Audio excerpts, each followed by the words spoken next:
अस्सलामुअलैकुम दोस्तों आज की इस वीडियो में हम बात करने वाले हैं जब एक लड़की की शादी उसकी मर्जी के खिलाफ किसी गरीब लड़के से हो गई, फिर उस लड़के ने उस लड़की के साथ जो किया उसे देखकर आपकी आंखें फटी की फटी रह जाएंगी। आपसे गुजारिश है कि इस वीडियो को आखिर तक जरूर देखते रहे। तो चलिए देखते हैं वीडियो। दोस्तों ये कहानी ज़ारा नाम की एक लड़की की है। ज़ारा कहती है कि मैं एक पढ़ी लिखी लड़की थी और मेरे वालिदैन ने मेरी मर्जी के खिलाफ मेरी शादी गांव के किसान से कर दी, जो मेरी खाला का लड़का था। मैं अपने ऊपर फूट फूट कर ना रोती तो क्या करती। जब मेरा शौहर गुलाम मोहम्मद मेरे कमरे में आया तो मेरे चेहरे पर नागवारी सी छा गई थी। मैंने उस पर एक नज़र डालकर हटा ली। वो मेरे पास आकर बैठ गया और कुछ देर मुझे देखता रहा और फिर कहने लगा, मैं बड़ा खुशनसीब हूं जो मुझे तुम जैसी प्यारी और पढ़ी लिखी बीवी मिली है। उसकी बात सुनकर मैंने उस पर एक तीखी नज़र डाली और कहा, और मैं बहुत बदनसीब हूं जो मुझे एक जाहिल, गवार और पेंडू शोहर मिला है। मेरी बात सुनकर उसके चेहरे की रंगत बदल गई। उसे इस बात की कोई उम्मीद नहीं थी। उसे इस बात की मुझसे कोई उम्मीद ना थी। मेरे अंदर तो पहले जहर सा भरा हुआ था। मेरे माँ बाप ने लाख मना करने पर भी मेरी शादी मेरी खाला के बेटे से कर दी, जो गांव में किसान था। वालिदैन का कहना था कि लड़का शरीफ और नेक है, कमाता भी अच्छा है, तुम खुश रहोगे। लेकिन मेरे इस तरह बात करने पर वो मुझे हैरत से देखे जा रहा था और फिर कहने लगा, क्या बात है ज़ारा, क्या खाला ने तुम्हें शादी की चीजें तुम्हारी मर्जी से नहीं लेने दी? मैंने सख्त तेवर अपना लिया और कहा, बात अगर चीजों की होती तो मैं बर्दाश्त कर लेती, लेकिन पहले जाकर आईने में अपनी शक्ल तो देखो। क्या तुम इस काबिल हो कि मेरे साथ जिंदगी गुजार सको? न ही तुम्हारे पास अच्छी शक्ल है और ना ही आला तालीम। मेरे घर वालों ने तो मेरी जिंदगी बर्बाद कर दी है। यह कहकर मैं रोने लगी और वो चुप हो गया। उसका चेहरा बुझ सा गया और मैंने रोते हुए कहा, मैं किसी और से मोहब्बत करती हूं, मैं तुम्हारे साथ नहीं रह सकती। मेरी बात सुनकर वो ताज्जुब से उठ खड़ा हो गया और कहने लगा, ज़ारा ये क्या कह रही हो? होश में तो हो तुम? मैंने कहा कि इसमें हैरान होने वाली कोई बात नहीं है। जिससे मैं मोहब्बत करती हूं वो तुमसे 1000 दर्जे अच्छा है, खूबसूरत है, पढ़ा लिखा है। ये सुनकर वो नम आंखें लिए वॉशरूम में चला गया और ये सच था कि मैं एक लड़के से मोहब्बत करती थी। जब गुलाम मोहम्मद वॉशरूम से बाहर आया तो चेहरा पानी से गीला था, शायद रोकर बाहर आया था। उसने मुझसे नजरें हटा ली और सामने जानमाज को बिछाकर नमाज पढ़ने लगा। नवाफिल के बाद फूट फूट कर रोने लगा। मैं अपने कपड़े तब्दील करके वॉशरूम में चली गई और जब मैं सादा लिबास में बाहर आई तो जमीन पर चादर बिछाए तकिया रखे हुए लेट चुका था। मैं बेड पर ही लेट कर सो गई। काफी दिन गुजर गए। ना मैंने गुलाम मोहम्मद से कोई बात की और ना ही उसने मुझसे बात की। वो सुबह खेतों को चला जाता और शाम को थकार कर घर पहुंचता। उसके मिट्टी और खाद से गंदे कपड़े और चेहरे पर बहते पसीने को देखकर मेरा जी ऊबने लगता। मैं उसे बड़ी हकारत से देखकर अपना मुंह फेर लेती और ये देखकर वो कमरे में चला जाता और नहा धोकर वापस आ जाता। हमारे ससुराल में रिवाज था कि मियाँ बीवी एक ही प्लेट में खाना खाए। गुलाम मोहम्मद के साथ एक प्लेट में खाना खाना भी मुझे एक बड़ी आजमाइश लगता था। इसी वजह से मैं कम खाना खाती थी। गुलाम मोहम्मद शायद मेरी नागवारी समझ गया था, इसलिए वो आधी रोटी खाकर उठ जाता ताकि मैं पेट भर के खाना खा सकूं। वो सुबह का गया शाम को लौटता है, भूखा प्यासा गर्मी में अपना खून पसीना एक करके वापस लौटता है और उसे पेट भर के रोटी भी नहीं मिलती थी। मुझे बार बार अपने आशिक अजहर का ख्याल आने लगा। मेरे पास जो फोन था मेरी माँ ने वो वापस ले लिया था और यहाँ बहू बेटियों को फोन रखने का रिवाज नहीं था।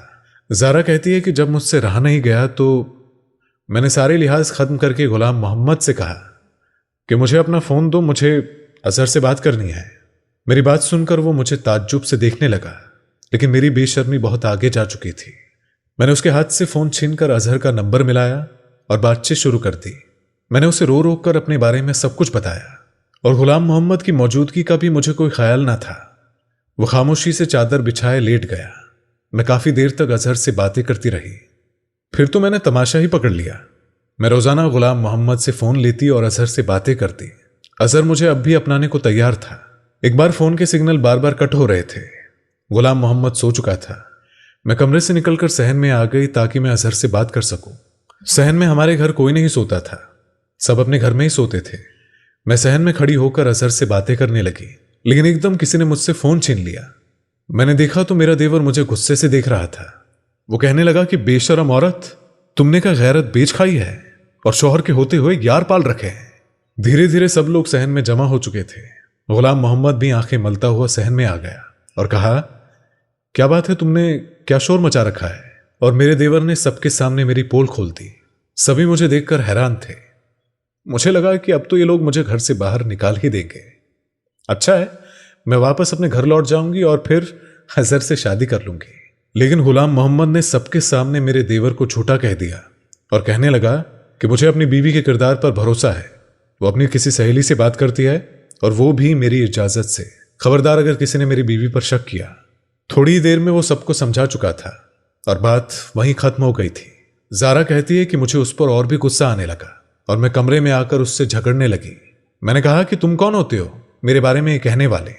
अच्छा खासा मेरा रास्ता साफ हो रहा था और तुम अपने भाई की बात पर एतवार करके मुझ पर इल्जाम लगाकर मुझे घर से निकाल सकते थे। तुम जानते थे कि मैं किससे बात करती हूं। मैं यहां से वापस चली जाती और फिर मेरे माँ बाप को मजबूरन मेरी शादी अजहर से करवानी पड़ती। लेकिन तुम्हारी इन बातों ने मेरे राहें बंद कर दी। तुम मेरा पीछा क्यों नहीं छोड़ रहे हो? मेरी बात उसने खामोशी से सुनी और फिर कहा कि अगर तुम मेरे साथ नहीं भी रहना चाहते तब भी मैं तुम्हारे किरदार पर गलत बात बर्दाश्त नहीं कर सकता। तुम्हारी और तुम्हारे माँ बाप की इज्जत मेरी इज्जत है। मैं सारे इल्जाम खुद पर लेकर तुम्हें छोड़ दूंगा ताकि तुम पर कोई उंगली ना उठा सके। अगर वो लड़का तुम्हें इज्जत से अपनाने को तैयार है तो मैं खुद पर इल्जाम लेकर तुम्हें खाला के घर छोड़ दूंगा और बाद में तलाक भी भिजवा दूंगा। गुलाम मोहम्मद की बात सुनकर पहली बार लाजवाब हुई थी।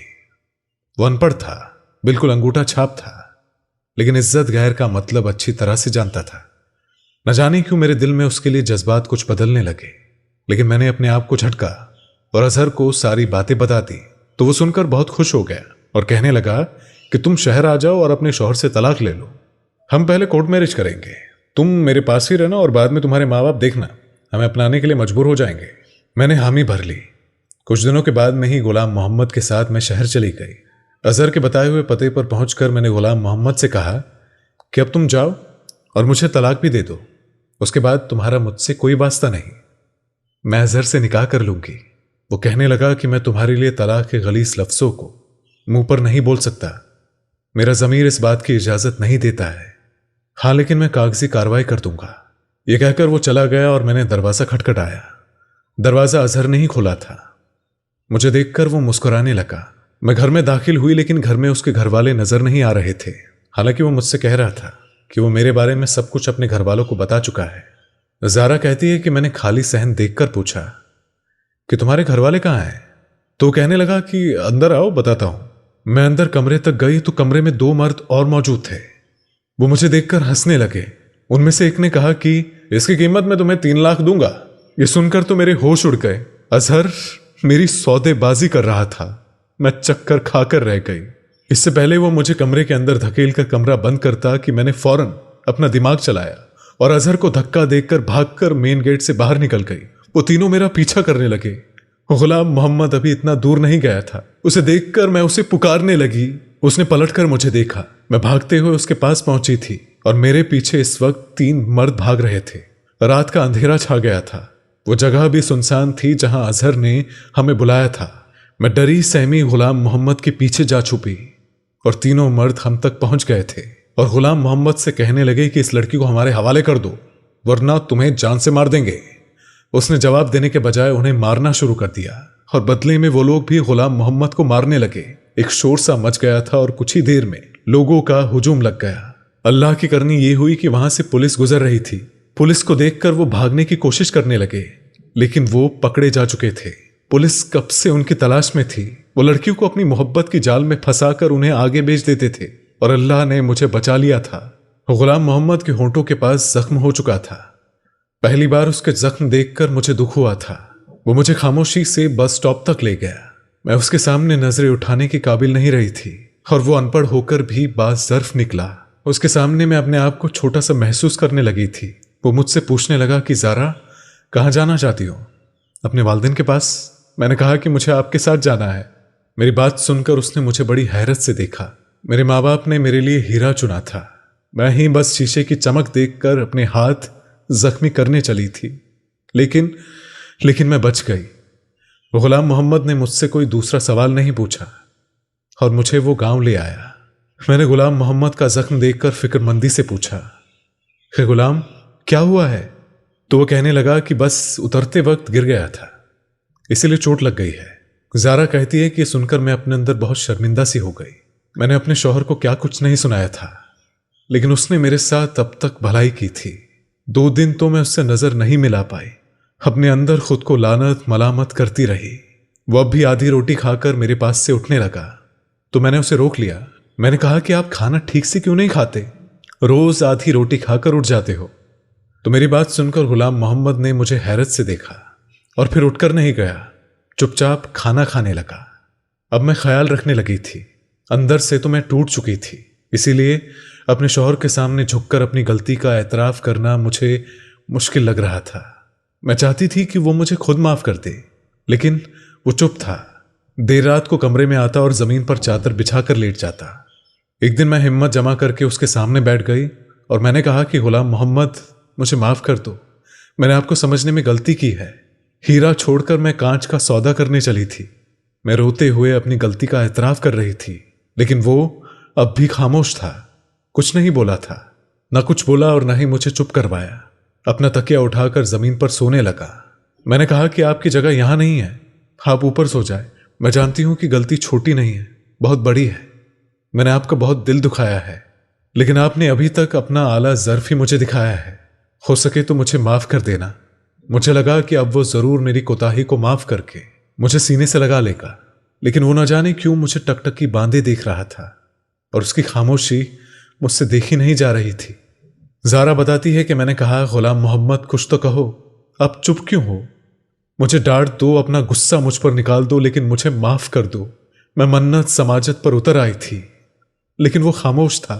हमारी शादी को 6 महीने गुजर चुके थे। शादी के बाद से मेरे लिए जो चुपका ताला गुलाम मोहम्मद ने अपने होठों पर लगाया था, वो मेरी मन्नत समाजत और रोना धोना भी न खोल सका।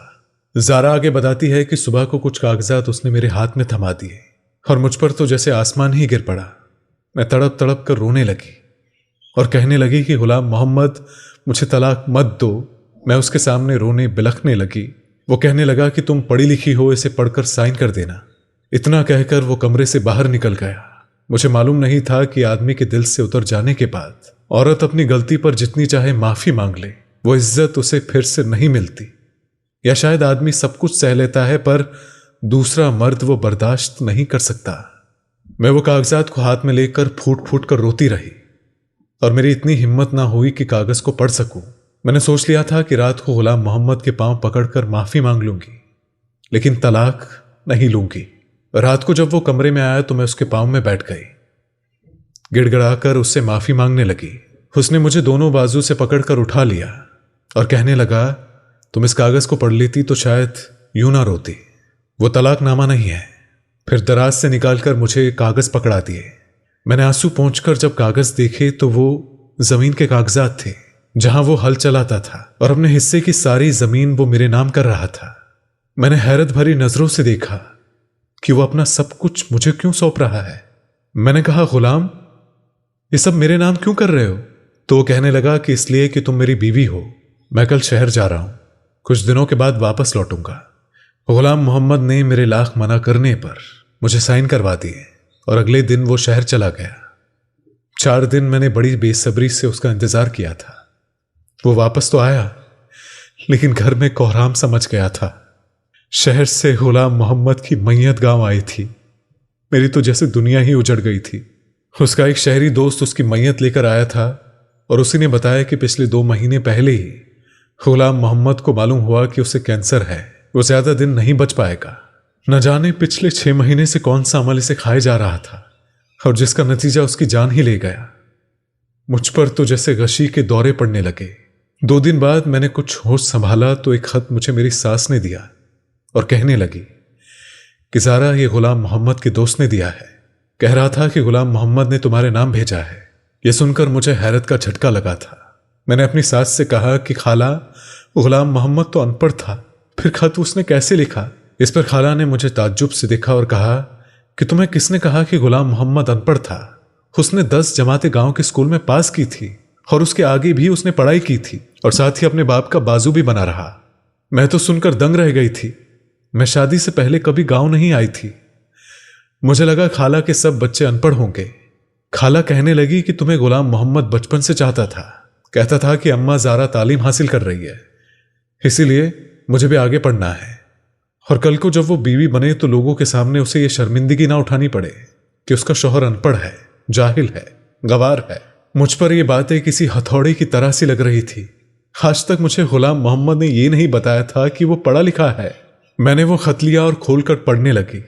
उसमें लिखा था कि ज़ारा, मैंने आज तक तुम्हें यह नहीं बताया कि मैं पढ़ा लिखा हूं, क्योंकि तालीम हासिल करना हर इंसान का हक है और ज़रूरी भी है। फिर इन बातों को सबके सामने जताया जाए कोई ज़रूरी तो नहीं होता ना। मैंने जब से होश संभाला तो अपनी माँ को यही कहते सुना कि वो तुम्हें अपनी बहू बनाना चाहती है। इसीलिए मेरे दिल में तुम्हारी मोहब्बत बचपन से बसने लगी थी। जैसे जैसे मेरी उम्र बढ़ती रही, मेरी मोहब्बत भी परवान चढ़ती रही। मुझे जब भी अम्मा ये कहती कि ज़ारा पढ़ रही है तो मुझे भी पढ़ाई का शौक होने लगा, और जब वो ये कहती कि ज़ारा को खाने में ये चीज़ पसंद है तो मुझे वही चीज़ें खाने में अच्छी लगने लगी। मैं शायद गलती से तुमसे इश्क कर बैठा था ज़ारा, इसलिए शादी की रात तुम्हारे मुंह से सारी बातें सुनकर मुझे बर्दाश्त ही ना हुआ। मैंने आज तक कभी आंसू नहीं बहाए थे, रोना तो दूर की बात है, हर हालात का डटकर मुकाबला किया था। लेकिन उस दिन तो मैं टूट कर ही रह गया था। मर्द सब कुछ सह सकता है, लेकिन अगर लड़की शादी की पहली रात ये कह दे कि वो शौहर के बजाय किसी और से मोहब्बत करती है तो शौहर का मान, एतबार सबका सब चकनाचूर हो जाता है। मैं भी टूट चुका था। मैंने तुमसे मोहब्बत भी बहुत टूट कर की थी।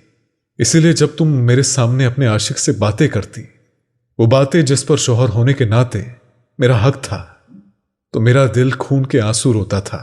और कब यह गम मुझे कैंसर में मुब्तला कर गया, मुझे इसका पता ना चल सका।